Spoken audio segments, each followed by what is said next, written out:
അഭിഭാഷകർ കോടതിയിൽ പറയാൻ ഇരുന്നത് ജാമ്യ ഉത്തരവ് ജയിലിൽ കിട്ടാൻ വൈകി, അതുകൊണ്ടാണ് ഇന്നലെ ഇറങ്ങാൻ കഴിയാതിരുന്നത്. അങ്ങനെ സാങ്കേതിക പ്രശ്നം പറയുവാനായിരുന്നു അഭിഭാഷകരുടെ ആഗ്രഹം. പക്ഷേ ബോബി ചെമ്മണ്ണൂർ ഇങ്ങനെ പറഞ്ഞതോടുകൂടി വെട്ടിലാവുകയായിരുന്നു. കോടതി അതുകൊണ്ട് തന്നെ 1:45 ഹാജരായി. എന്താണ് കൃത്യമായ കാര്യമെന്ന് വിശദീകരിക്കണമെന്ന് അഭിഭാഷകരോട് പറയുകയും അഡ്വക്കേറ്റ് ഹാജരായി പറഞ്ഞത് മാപ്പപേക്ഷിക്കുന്നു എന്നാണ്. ഇനി വായ തുറക്കില്ല ബോബി ചെമ്മണ്ണൂർ എന്ന കാര്യം അറിയിക്കുകയും ചെയ്തിരുന്നു. ശ്രീജിത്ത്, ഈ ഇടപെടലാണ് ഞാൻ ആദ്യം തന്നെ പറഞ്ഞത്. അതുണ്ടായിരുന്നില്ലെങ്കിൽ ഉണ്ടാകുന്ന ഭവിഷ്യത്ത്. സ്വീകരണം പോലും ഒരുക്കിയതാണ്, അതൊക്കെ റദ്ദാക്കേണ്ടി വന്നു. നല്ല കാര്യമാണല്ലോ. തീർച്ചയായിട്ടും മഞ്ജുഷ്, നമ്മളൊന്ന് ആലോചിച്ച് നോക്കിക്കഴിഞ്ഞാൽ ഈ കഴിഞ്ഞ കുറച്ച് ദിവസങ്ങളായി ബോബി ചെമ്മണ്ണൂരിനെ ന്യായീകരിക്കാൻ ശ്രമിക്കുന്ന പല ആൾക്കാരും പറയുന്ന ചില വാദങ്ങളുണ്ട്. അതായത് അദ്ദേഹം ചെയ്തിരിക്കുന്ന സോഷ്യൽ മീഡിയ ഇടപെടലുകളെയൊക്കെ തന്നെ, അല്ലെങ്കിൽ പരസ്യമായിട്ടുള്ള പ്ലാറ്റ്ഫോമുകളിലെ ഇടപെടലുകളെയൊക്കെ തന്നെ പല ആൾക്കാരും അദ്ദേഹം തമാശ പറയുകയാണ് എന്ന രീതിയിലത്തേക്കൊക്കെ പറയുന്നുണ്ടായിരുന്നു. മെൻസ് അസോസിയേഷൻ എന്ന് പറഞ്ഞിട്ടുള്ള എന്തോ ഒരു സംഘടനയുണ്ട്. അപ്പോൾ അതിൻ്റെയൊക്കെ തന്നെ പല പ്രതിനിധികളും ഈ വിഷയത്തിൽ സംസാരിക്കുന്നത് ഞാൻ കണ്ടു. അപ്പോൾ കുറേ അധികം ആൾക്കാർ പറയുന്നത് അദ്ദേഹം തമാശ പറയുകയായിരുന്നു, അദ്ദേഹത്തിൻ്റെ തമാശകളാണ് ഇതൊക്കെ എന്ന് പറഞ്ഞിരുന്നു. അതേ തമാശ ഒരുപക്ഷെ അദ്ദേഹം കോടതിയിലും കളിക്കാനായിട്ട് ശ്രമിച്ചപ്പോഴാണ് കോടതി കൈയോടെ പിടികൂടിയതും അനവസരത്തിൽ തമാശ പറയണ്ട എന്ന രീതിയിലത്തേക്കുള്ള ഒരു തീരുമാനം കോടതി ഇവിടെ കൈക്കൊള്ളുന്നതും. കഴിഞ്ഞ ദിവസം പോലും നമ്മളിവിടെ ചർച്ചയിൽ പങ്കെടുക്കുന്ന സമയത്ത് ശ്രീ രാഹുൽ ഈശ്വർ, അദ്ദേഹം ഇപ്പോഴും നമ്മളോടൊപ്പം ഉണ്ടെന്നാണ് ഞാൻ കരുതുന്നത്. അദ്ദേഹം പറഞ്ഞിരുന്നത് വളരെ ബാലൻസ്ഡ് ആയിട്ടുള്ള ഒരു വെർഡിക്റ്റാണ് കോടതിയുടെ ഭാഗത്ത് നിന്ന് വന്നത് എന്നാണ്. എന്നാൽ അങ്ങനെ ആയിരുന്നില്ല. ഹെവിലി ബോബി ചെമ്മണ്ണൂരിനെതിരായിട്ടുള്ള പരാതിക്കാരിയുടെ പരാതിയിൽ പൂർണ്ണമായും വിശ്വസിച്ചുകൊണ്ട് അതിൽ പ്രഥമ ദൃഷ്ട്യാ അവരുടെ വാദം നിലനിൽക്കുന്നതാണ് എന്ന ബോധ്യം കോടതിക്കുണ്ട് എന്ന് പറഞ്ഞുകൊണ്ട് വാക്കാൽ തന്നെ ഇത് കേട്ട് കഴിഞ്ഞാൽ ദ്വയാർത്ഥ പ്രയോഗമാണെന്ന് മനസ്സിലാകാത്ത മലയാളികളുണ്ടോ എന്നൊക്കെ പറഞ്ഞുകൊണ്ടാണ് കോടതി അതിലൊരു തീരുമാനമെടുക്കുന്നത്. ഇപ്പോൾ നമുക്കറിയാം പല കേസുകളിലും അതിൽ ആൻറ്റിസിപ്പേറ്ററി ബെയിൽ കൊടുക്കാനുള്ള കണ്ടീഷൻസ് എന്തൊക്കെയാണെന്ന് അറിയാം. ഒരു നോർമൽ കോഴ്സ് എന്ന് പറയുന്നത് ബെയിലാണ്, അല്ലാതെ ജയിലല്ല എന്നുള്ളത് നമുക്കറിയാം. അപ്പോൾ അതുകൊണ്ട് തന്നെ പ്രത്യേകിച്ച് പോലീസ് കസ്റ്റഡി ആവശ്യപ്പെടാതിരിക്കുന്ന ഒരു സാഹചര്യത്തിലൊക്കെ തന്നെ അദ്ദേഹത്തിന് അവിടെ ജാമ്യം കിട്ടി എന്നത് മാത്രമേ ഉള്ളൂ. അല്ലാതെ അതിൽ വേറെ പ്രത്യേകിച്ച് ഒരു ബാലൻസ് ഇല്ല. ഹെവിലി ഹണിറോസ് എന്ന പരാതിക്കാരിയുടെ ഫേവറിലേക്ക് ടിൽറ്റ് ചെയ്തിരുന്ന കാര്യമാണ്. അപ്പോൾ അനാവശ്യമായിട്ട് തനിക്ക് യാതൊരു വിധത്തിലുള്ള സ്വാതന്ത്ര്യവുമില്ലാത്ത മറ്റൊരാളുടെ സ്പേസിലേക്ക് കയറി ചെന്ന് അനാവശ്യമായിട്ടുള്ള ഇടപെടലുകൾ നടത്താനായിട്ട് ഹണിറോസ് വിഷയത്തിൽ എങ്ങനെയാണോ ബോബി ചെമ്മണ്ണൂർ ശ്രമിച്ചത്, സമാനമായിട്ടുള്ള കാര്യമാണ് അദ്ദേഹം മറ്റൊരു വിഷയത്തിലും ചെയ്യുന്നത്. ഇനി നമ്മൾ ലീഗൽ എയ്ഡിനെ പറ്റിയാണ് സംസാരിക്കുന്നതെന്ന് കരുതിക്കോളും. അതായത് നിരവധിയായിട്ടുള്ള പ്രിസണർ ബാറുണ്ട്. അതിലൊരു പക്ഷേ ലീഗൽ എയ്ഡ് വേണ്ടുന്ന ആൾക്കാരുണ്ടാകും, ഫൈനാൻഷ്യൽ എയ്ഡ് വേണ്ടുന്ന ആൾക്കാരുണ്ടാകും, ജാമ്യത്തിന് എന്തെങ്കിലും രീതിയിലത്തേക്കുള്ള ഒരു പണമടയ്ക്കണമെന്നുള്ള ഒരു കണ്ടീഷൻ ഉണ്ടെങ്കിൽ അത് ഫുൾഫിൽ ചെയ്യാൻ കഴിയാത്ത ആൾക്കാരുണ്ടായിരിക്കും.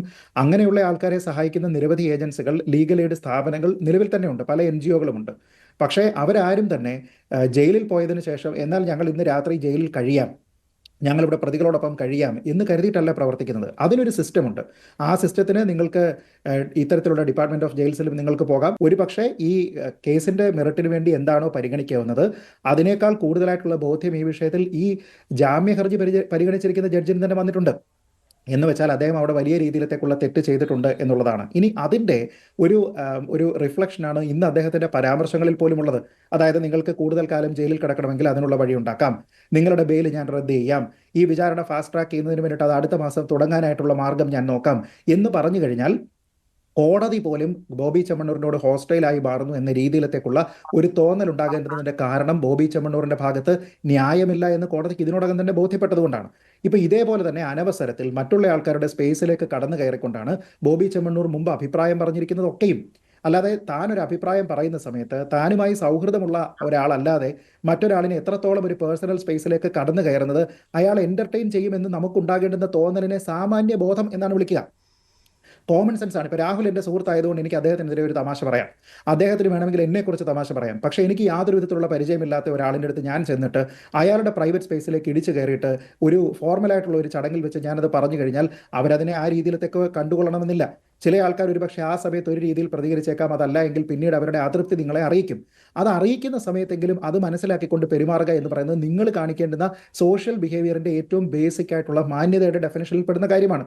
അത് ചെയ്യാതിരുന്നത് പോലെ തന്നെ അദ്ദേഹം കോടതിയിൽ പോലും ഈ ഗിമ്മിക്കിന് വേണ്ടിയിട്ട് ഈ നാടകം കളിക്കാനായിട്ട് അദ്ദേഹം ശ്രമിച്ചു. അതുകൊണ്ട് തന്നെ നമ്മൾ ആരും പറഞ്ഞിട്ടില്ലാത്ത വാചകങ്ങളാണ് കോടതി പറഞ്ഞിരിക്കുന്നത്. കോടതി പറഞ്ഞിരിക്കുന്നത് എന്താ?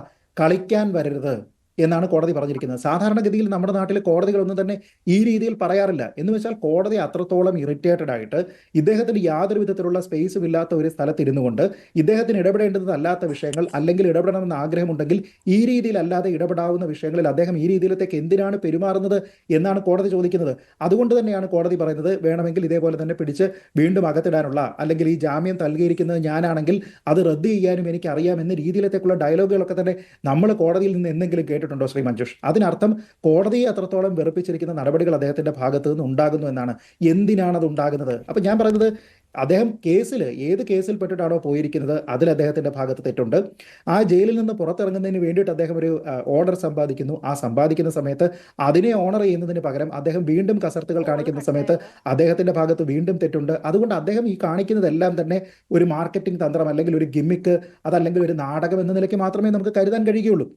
അപ്പൊ ഇത്തരത്തിലുള്ള ചീപ്പ് ഷോ അദ്ദേഹം എന്തിന് തുടർച്ചയായിട്ട് നിരന്തരം ഇങ്ങനെ ചെയ്തുകൊണ്ടിരിക്കുന്നു? ഇപ്പോൾ ഹണിറോസിനോട് മാപ്പ് പറഞ്ഞു, കോടതിയോട് മാപ്പ് പറഞ്ഞു, ഇങ്ങനെ ഈ ആൾക്കാരുടെ അടുത്തെല്ലാം മാപ്പ് പറയാനായിട്ട് നിൽക്കുകയാണെങ്കിൽ എന്ത് തരത്തിലുള്ള റോൾ മോഡലാണ് അദ്ദേഹം?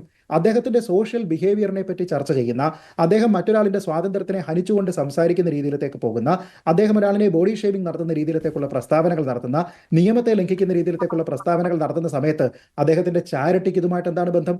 അദ്ദേഹം വീട് വെച്ച് കൊടുത്തിട്ടില്ലേ? അദ്ദേഹം രക്തദാനം നൽകിയിട്ടില്ലേ? അദ്ദേഹം ചാരിറ്റി നടത്തിയിട്ടില്ലേ? ഉണ്ടാകും. So what? പക്ഷെ അതിനുള്ള സമയമല്ല, അത് ചർച്ച ചെയ്യാനുള്ള സമയമല്ല ഇത്. ശ്രീജിത്ത് പണിക്കർ, ഇവിടെ നിഷ പറഞ്ഞ കാര്യത്തിന് താങ്കളുടെ മറുപടി വേണം. നിഷ പറഞ്ഞത് ധാരാളം പോസിറ്റീവുകൾക്കിടയിൽ ഒരു നെഗറ്റീവ് വന്നു, അത് ക്ഷമിക്കണമെന്ന് അപേക്ഷിച്ചു, അത് ക്ഷമിച്ചു കളയുക എന്നാണ്. അല്ല, അങ്ങനെയല്ല. നോക്കൂ, ഇത് നമ്മൾ അങ്ങനെ ഒരു മിസ്റ്റേക്ക് വരുത്താൻ പറ്റുന്ന രീതിയിലത്തേക്കുള്ള ഒരു സാഹചര്യമല്ല. കാരണം ഒരാൾ ജയിൽ പുള്ളിയായിട്ട് ഇരിക്കുകയാണ് എങ്കിൽ ആ സമയത്ത് അയാളുടെ എല്ലാ തീരുമാനങ്ങളും ഒരു ബെയിൽ ആപ്ലിക്കേഷൻ മൂവ് ചെയ്തതിന് ശേഷം അനുകൂലമായിട്ടുള്ള ഒരു ഓർഡർ കിട്ടുന്ന സമയത്ത് പൂർണ്ണമായിട്ടും അവിടെ ഈ പ്രതിസ്ഥാനത്ത് നിൽക്കുന്ന, അല്ലെങ്കിൽ ആർക്കെതിരെയാണോ ഈ ഒരു പ്രശ്നമുള്ളത്, ആ ആൾ അയാളുടെ അഭിഭാഷകർ പറയുന്ന കാര്യങ്ങൾ പൂർണ്ണമായിട്ടും ഉൾക്കൊണ്ട് മാത്രമേ പെരുമാറുകയുള്ളൂ. അതല്ലാതെ സ്വന്തം നിലയ്ക്ക് അവിടെ പെരുമാറാൻ പാടില്ല എന്നോ, കോടതി പറഞ്ഞതുപോലെ കോടതിയോട് കളിക്കാൻ ചെല്ലരുത്, നാടകം കളിക്കാൻ പോകരുത് എന്ന് പറയുന്നത് ഏറ്റവും അടിസ്ഥാനപരമായിട്ടുള്ള ഒരു അണ്ടർസ്റ്റാൻഡിംഗ് ആണ്. അതുകൊണ്ട് അതൊരു മിസ്റ്റേക്ക് അല്ല. വളരെ പ്രഗത്ഭരായിട്ടുള്ള രാമൻപിള്ള വക്കീലിനെ പോലെയുള്ള ആൾക്കാരാണ് ബോബി ചെമ്മണ്ണൂരിന്റെ അഭിഭാഷകർ എന്നുള്ളത് മറക്കാതിരിക്കുക. അപ്പോൾ അതുകൊണ്ട് കോടതി തന്നെ പറയുന്നുണ്ട്, ഇത്ര മുതിർന്ന ഒരു അഭിഭാഷകനെ പോലും ഈ രീതിയിൽ ഗൗനിക്കാത്ത രീതിയിലത്തെ കാര്യങ്ങളൊക്കെ പോകുന്നത് എന്ന നിലയ്ക്കുള്ള ഒരു പരാമർശം ഇന്ന് കോടതിയുടെ ഭാഗത്ത് നിന്ന് വന്നിരിക്കുന്നത് നമ്മൾ ഓർക്കാതെ പോകാൻ പാടില്ല. അതായത് രാമൻപിള്ള വക്കീലിനെ കോടതിക്ക് നന്നായിട്ട് അറിയാം, ഈ ജഡ്ജിന് നന്നായിട്ട് അറിയാം, അദ്ദേഹം ഇടപെടുന്ന കേസുകളെ പറ്റി അറിയാം, അദ്ദേഹത്തിന്റെ നിയമ പാണ്ഡിത്യത്തെക്കുറിച്ച് അറിയാം. പക്ഷേ അദ്ദേഹത്തിന്റെ ഒരു കക്ഷി യാതൊരു വിധത്തിലുള്ള ഡിസിപ്ലിനും ഇല്ലാതെ ഒരു ബെയിൽ ആപ്ലിക്കേഷൻ, അതിൽ അനുകൂലമായിട്ടുള്ള ഒരു ഓർഡർ സെക്യൂർ ചെയ്തതിന് ശേഷവും പെരുമാറുന്നു, തനിക്ക് അധികാരമില്ലാത്ത ഏരിയയിലേക്ക് വക്കാലത്തുമായി പോകുന്നു എന്നുള്ള ഒരു കാര്യത്തിനെ നിയന്ത്രിക്കാൻ അദ്ദേഹത്തിനും കഴിയുന്നില്ല എന്നുള്ളതാണ് ഇതൊരു വശം. അപ്പോൾ അതുകൊണ്ട് തന്നെ അദ്ദേഹത്തിന്റെ നന്മകളെയോ അല്ലെങ്കിൽ അദ്ദേഹത്തിന്റെ തിന്മകളെയോ നമ്മൾ കമ്പയർ ചെയ്ത് കാണേണ്ടുന്ന ഒരു അവസരമല്ല. അദ്ദേഹത്തിന്റെ ചാരിറ്റിയെ പറ്റിയോ, അദ്ദേഹത്തിന്റെ സോഷ്യൽ സർവീസോ, ബ്ലഡ് ഡൊണേഷനോ, മറ്റു കാര്യങ്ങളെ പറ്റിയോ, അല്ലെങ്കിൽ അദ്ദേഹം സൗജന്യമായിട്ട് ആൾക്കാരെ റോൾസ് റോയ്സിൽ കൊണ്ടുപോകുന്ന കാര്യത്തിനെ പറ്റി പോലും പറയാനുള്ള സാഹചര്യം ഇതല്ല. കാരണം അതിന് ഈ പറയപ്പെടുന്ന കേസുമായിട്ടോ അതിന്റെ മെറിറ്റുമായിട്ടോ യാതൊരു വിധത്തിലുള്ള ബന്ധവുമില്ല. അങ്ങനെ നമ്മൾ നോക്കുകയാണെങ്കിൽ ഇവിടെയുള്ള നിരവധി ആൾക്കാരെ പറ്റി നമുക്ക് ഇങ്ങനെ പറയാനുണ്ടാകും. ഇപ്പോൾ കൂട്ടിക്കൽ ജയചന്ദ്രൻ, അദ്ദേഹം ഒരു കേസിലാണ്, അദ്ദേഹത്തിന് ഇതേപോലെ മുൻകൂർ ജാമ്യം ഒന്നും കിട്ടുന്നില്ല, അങ്ങനെയുള്ള ചില പ്രശ്നങ്ങളുണ്ട്. അതേപോലെ തന്നെ എത്രയോ ആൾക്കാരുണ്ട്. അപ്പോൾ നമ്മൾ ഇവരെല്ലാവരും തന്നെ ഏതെങ്കിലും സമയത്ത് ചെയ്തിരിക്കുന്ന നന്മയെക്കുറിച്ചാണോ പറയേണ്ടത്? അല്ല, അതിനെപ്പറ്റി പറയേണ്ടുന്ന സമയത്ത് അതിനെപ്പറ്റി പറയാം. പക്ഷേ ഇവിടുത്തെ കാര്യമോ ഇവിടെ ചർച്ചാ വിഷയമായിരിക്കുന്നതോ അവരുടെ നന്മയെ പറ്റിയല്ല. എത്ര നന്മ ചെയ്തിരിക്കുന്ന ആളാണെങ്കിലും തൻ്റെ സ്വത്ത് മുഴുവൻ ഈ നാട്ടിലുള്ള ആൾക്കാരുടെ ഉന്നമനത്തിന് വേണ്ടിയിട്ട് ഒഴിഞ്ഞു വെച്ച്, തൻ്റെ ജീവിതം പോലും ഒഴിഞ്ഞു വെച്ചിരിക്കുന്ന ആൾക്കാരാണെങ്കിലും സ്ത്രീകൾക്കെതിരെ മോശമായിട്ടുള്ള പരാമർശം നടത്തിയാൽ അതിനെ ബാലൻസ് ചെയ്യാനായിട്ട് അവരുടെ നന്മപരമാകുന്ന പ്രവൃത്തി തീരെ സഹായിക്കില്ല എന്നുള്ളതാണ് ഏറ്റവും പ്രധാനപ്പെട്ട കാര്യം. നിഷ ഇവിടെ പറഞ്ഞിരിക്കുന്ന രണ്ട് വാദങ്ങളുണ്ട്. ആ രണ്ട് വാദങ്ങളും കോടതിയിൽ അവതരിപ്പിക്കപ്പെട്ട വാദങ്ങളാണ്, കോടതി പരിഗണിക്കാഞ്ഞ വാദങ്ങളാണ്. അത് നമ്മൾ ഇനിയും പറയുന്നതിൽ കാര്യമില്ല. കാരണം റിലീസ് ഓർഡർ കിട്ടിയിരിക്കുന്നത് വൈകിയാണ് എന്നൊക്കെ പറഞ്ഞു കഴിഞ്ഞാൽ കോടതി തന്നെ അവിടെ നിന്ന് പറയുന്നുണ്ട്, ഓർഡർ അപ്ലോഡ് ചെയ്തിരിക്കുന്നത് വൈകുന്നേരം 4 മണിക്ക്, ജഡ്ജ്മെന്റ് പ്രൊനൗൺസ് ചെയ്തത് ഇത് പുറത്തു വരുന്നത് 3:30, അപ്ലോഡ് ചെയ്യുന്നത് 4 മണിക്ക്, അതിനുശേഷം അതിന്റെ ഫിസിക്കൽ കോപ്പി റിലീസ് ചെയ്തിരിക്കുന്നത് വൈകുന്നേരം 4:45 5 മണിയാകുന്ന സമയത്ത്. എവിടെ നിന്ന്? കേരള ഹൈക്കോടതിയിൽ നിന്ന്. എവിടെയാണ് ജയിൽ? കാക്കനാടാണ്. അവിടെ പോകാനായിട്ട് അവിടെയുള്ള ആൾക്കാർ 7 മണി വരെ അവിടുത്തെ ഉദ്യോഗസ്ഥർ സന്നദ്ധരായിട്ട് ഇരിക്കുന്ന സമയത്ത് നമ്മൾ 2 മണിക്കൂർ ട്രാഫിക് ബ്ലോക്കിനെ പറ്റി പറയുകയാണ്. ഈ വാദം കോടതിയിൽ നിലനിന്നില്ല. ഒന്നാമത്തെ കാര്യം. രണ്ടാമത്തെ കാര്യം, അദ്ദേഹം ഈ പറഞ്ഞിരിക്കുന്ന കാര്യം എന്താണ്? മറ്റുള്ള ആൾക്കാരെ ഇതിനു വേണ്ടിയിട്ട് ആ ഒരു കാരണം ഉദ്ദേശിച്ചുകൊണ്ടല്ല അദ്ദേഹം അവിടെ നിന്നിരുന്നത്. ആ കാര്യവും അദ്ദേഹം കേട്ടു, അതിനു വേണ്ടിയിട്ടുള്ള സഹായം അദ്ദേഹം ചെയ്യാമെന്നാണ് പരിഗണിച്ചത്. എന്നാൽ അതിന്റെ പേരിലല്ല അവിടെ നിന്ന് പോകാതിരുന്നത് എന്നുള്ള വാദവും കോടതിയിൽ ഇവർക്കില്ലായിരുന്നല്ലോ. ഈ പറഞ്ഞിരുന്ന കാര്യമെല്ലാം കോടതി തൂത്തെറിഞ്ഞല്ലോ. ആ സമയത്താണല്ലോ കോടതി പറഞ്ഞത് നിങ്ങളുടെ നാടകം കളിക്കാനുള്ള വേദിയല്ലിത്, നിങ്ങളിങ്ങനെ കളിക്കാനല്ല. അങ്ങനെ നിങ്ങൾക്ക് ജയിൽ ഒപ്പം കിടക്കണം എന്നാണ് ആഗ്രഹമെങ്കിൽ നിങ്ങളുടെ ബെയിൽ ഞാൻ റദ്ദ് ചെയ്ത് തരാം എന്ന് കോടതി പറയേണ്ടി വന്നത് ആ സാഹചര്യത്തിലാണ്. അപ്പോൾ കോടതിയിൽ പറഞ്ഞിട്ട് കോടതി പരിഗണിക്കാത്ത വാദങ്ങളെ പിന്നീട് നമ്മൾ അവതരിപ്പിക്കുന്നതിൽ യാതൊരു വിധത്തിലുള്ള കാര്യവുമില്ല. ഇനി അവസാനമായിട്ട് ഒരു കാര്യം കൂടി പറയാനുള്ളത്, നമ്മളിവിടെ രണ്ട് തരത്തിൽ റെഫർമേറ്റീവ് ആയിട്ടുള്ള ജസ്റ്റിസ് സിസ്റ്റത്തിനെ പറ്റി, അതേപോലെ തന്നെ റെട്രിബ്യൂട്ടീവ് ആയിട്ടുള്ള പണിഷ്മെന്റ് ബേസ്ഡ് ആയിട്ടുള്ള സിസ്റ്റത്തിനെ പറ്റി പറയുന്നുണ്ട്. നമ്മുടെ നാട്ടിലെ സിസ്റ്റം ഇതിൽ റെഫർമേറ്റീവ് മാത്രമല്ല. റെഫർമേറ്റീവ് മാത്രമായിട്ടുള്ള ഒരു സിസ്റ്റത്തിൽ ഒരിക്കലും ക്യാപിറ്റൽ പണിഷ്മെന്റ്, ഡെത്ത് പെനാൽറ്റി എന്ന് പറയുന്നത് കൊടുക്കുകയില്ല. കാരണം അത് ഒരാളിനോട് ഇനി അയാൾക്ക് തിരുത്തപ്പെടാൻ കഴിയാത്ത രീതിയിലത്തേക്ക് അവരുടെ ജീവിതം അവസാനിപ്പിക്കുന്നതാണ്. എന്ന് വെച്ചാൽ കുറേയധികം കാര്യങ്ങളിലെല്ലാം നമ്മുടെ നാട്ടിൽ റെഫർമേറ്റീവ് സിസ്റ്റവും കുറേ അധികം കാര്യങ്ങളിൽ അത് റെട്രിബ്യൂട്ടീവുമായി മാറുന്നുണ്ട്. പ്രത്യേകിച്ച് സ്ത്രീകൾക്കെതിരെയുള്ള അതിക്രമങ്ങളിൽ നമ്മുടെ നാട്ടിൽ കഴിഞ്ഞ ഒരു 15 വർഷത്തിനകത്ത്, പ്രത്യേകിച്ച് നിർഭയ വിഷയത്തിന് ശേഷം വളരെ കൂടുതലായിട്ട് നമ്മുടെ സിസ്റ്റം മാറിയിട്ടുണ്ട്. അതിൽ കുറ്റവാളികളായിട്ടുള്ള ആൾക്കാരുടെ അല്ലെങ്കിൽ അക്യൂസ്ഡ് ആയിട്ടുള്ള ആൾക്കാരുടെ പ്രായത്തിന് പോലും ഭേദഗതികൾ ഉണ്ടായിട്ടുണ്ട്. അവർക്ക് പ്രൊപ്പോർഷനേറ്റ് ആയിട്ടുള്ള ശിക്ഷ നൽകുന്ന രീതിയിലേക്ക് പോയിട്ടുണ്ട്. അപ്പോൾ പ്രൊപ്പോർഷനേറ്റ് ആയിട്ടുള്ള ശിക്ഷാവിധികൾ കൊടുക്കുക എന്ന് പറയുന്നത് റെട്രിബ്യൂട്ടീവ് സിസ്റ്റത്തിന്റെ ഭാഗമാണ്. BR അംബേദ്കർ തന്നെ പറഞ്ഞിരിക്കുന്ന ഒരു കോട്ടുണ്ട്.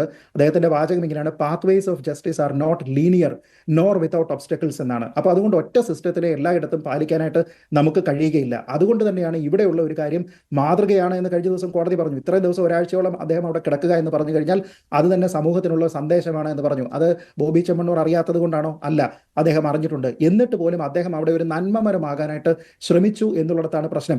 അല്ലാതെ അദ്ദേഹം ഒരു ലീഗൽ എയ്ഡ് ആർക്കും കൊടുക്കുന്നതിന് പ്രശ്നമൊന്നുമില്ല. നമ്മുടെ നാട്ടിലുള്ള ആൾക്കാർക്ക് ലീഗൽ എയ്ഡ് കൊടുക്കാനായിട്ട് അദ്ദേഹത്തിന് താല്പര്യമുണ്ടെങ്കിൽ ചെയ്യാം. പക്ഷേ അത് 100 രൂപ മുടക്കിയിട്ടാണോ 1 കോടി രൂപ മുടക്കിയിട്ടാണോ എന്നുള്ളതിനെ പറ്റി അവിടെ ഒരു ഡിസ്കഷൻ ഉണ്ടാകേണ്ടതിന്റെ കാര്യം എന്താണ്? തന്റെ ഒരു 100 കോടി രൂപ താൻ ഇതിനു വേണ്ടിയിട്ട് മുടക്കുന്നു എന്ന് ബോബി ചെമ്മണ്ണൂർ പറഞ്ഞാലും അദ്ദേഹം കോടതിയുടെ മുന്നിൽ ഇന്ന് കാണിച്ചിരിക്കുന്നത് കസർത്താണ്. 1000 കോടി രൂപ താൻ കൊടുക്കാമെന്ന് പറഞ്ഞു കഴിഞ്ഞാലും അദ്ദേഹം ഇന്ന് കാണിച്ചിരിക്കുന്നതിന് ഡ്രാമ എന്നുള്ളത് അല്ലാതെ മറ്റൊരു വാക്കില്ല.